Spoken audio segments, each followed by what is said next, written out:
ಯೋಗ್ಯತೆ ಇಲ್ಲ ಅಂತ ನನಗೆ ಅರ್ಥ ಆಯ್ತು ಅಷ್ಟೇ. ಯೋಗ್ಯತೆ ಇದ್ರೆ ನಮಗೆ ಗುರ್ಸರಿದ್ರೆ ಗುರ್ಸರು. ಜನ ಹೇಳ್ತಾ ಇದ್ರು ಅಷ್ಟೇ, ಯಾರು ಹೇಳ್ಬೇಕಾಯ್ತು ಅವ್ರು ಹೇಳಿಲ್ಲ, ಅದಕ್ಕೆ ಏನು ಮಾಡೋಕ್ಕಾಗಲ್ಲ. ನಾವು ಪೊಲಿಟಿಕ್ಸಲ್ಲಿ ಅಷ್ಟು ದೂರನಾಗೆ ನಮ್ಮಂಥ ಒಬ್ಬ ಸಾಮಾನ್ಯ ರೈತರ ಮಗ ಮೇಲಕ್ಕೆ ಬರೋದು ಕಷ್ಟ.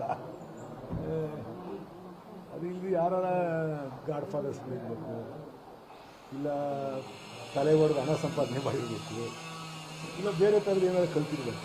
ಪೊಲಿಟಿಕ್ಸ್ ಸರ್ವೈವಲ್ ಆಗಬೇಕು, ಇದು ಕಷ್ಟ ಐತೆ ಅಂತ ಮತ್ತೊಮ್ಮೆ ನನಗೆ ಸಾಧಿಕಾಲ.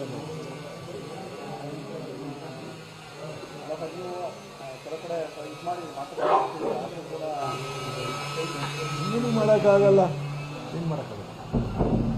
ನಿಮ್ಗೇನಾದರೂ ಆಶ್ವಾಸನೆ ಕೊಟ್ಟಿದ್ದೀರಾ? ಏನು ಯಾರನ್ನೂ ಕೇಳಿರಲಿಲ್ಲ, ಆಶ್ವಾಸನೆ ಕೊಟ್ಟಿಲ್ಲ. ಆಶ್ವಾಸನೆ ಕಾಂಗ್ರೆಸ್ಸಿಗೆ ಬರೋಕ್ಕೆ ಮುಂಚೆ ಏನಾದರೂ ಅದೇ ನಮ್ಮ ಅಪ್ರಾಸ್ತ್ಯ ಸಚಿವ ಸ್ಥಾನ ಇನ್ನು ನನಗೆ ಸಿಗಲೇ ಇಲ್ಲ ಅಂತ ಹೇಳ್ಬಿಟ್ಟು ಉಯ್ದಾಡ್ಕೊಂಡು ಕಿತ್ತಾಡ್ಕೊಂಡು ಕೋರ್ಟ್ಗೆ ಹೋಗೋಕ್ಕೆ ನಮಗೆ ಯೋಗ್ಯತೆ ಇಲ್ಲ ಅಂತ ನನಗೆ ಅರ್ಥ ಆಯ್ತು ಅಷ್ಟೇ. ಯೋಗ್ಯತೆ ಇದ್ದರೆ ನಮಗೆ ಗುರ್ಸರಿದ್ರೆ ಗುರ್ಸರು. ಎಲ್ಲೋ ಒಂದು ಕಡೆ ನಮಗೆ ಅರ್ಹತೆ ಇದ್ದರೆ ಅವಕಾಶಗಳು ಒದಗಿಬಿಡ್ತಾರೆ. ಇವತ್ತಾದರೆ ಅವಕಾಶಗಳು ಬರಬೇಕು ಅಂತಂದರೆ ಗಾಡ್ ಫಾದರ್ಗಳಿರಬೇಕು, ನಮ್ಮನ್ನು ಬಲವಾಗಿ ಸಮಸ್ಯೆಗಳು ಅವಕಾಶ ಕೊಡಿಸೋಂಥ ಇರಬೇಕಾಗುತ್ತೆ ಅಂತ ಹೊಸ ಪಾಠ ಈ ಕೊನೆ ಕಾಲದಾಗ ಅನುಭವ ಆಯ್ತು ಅಷ್ಟೇ.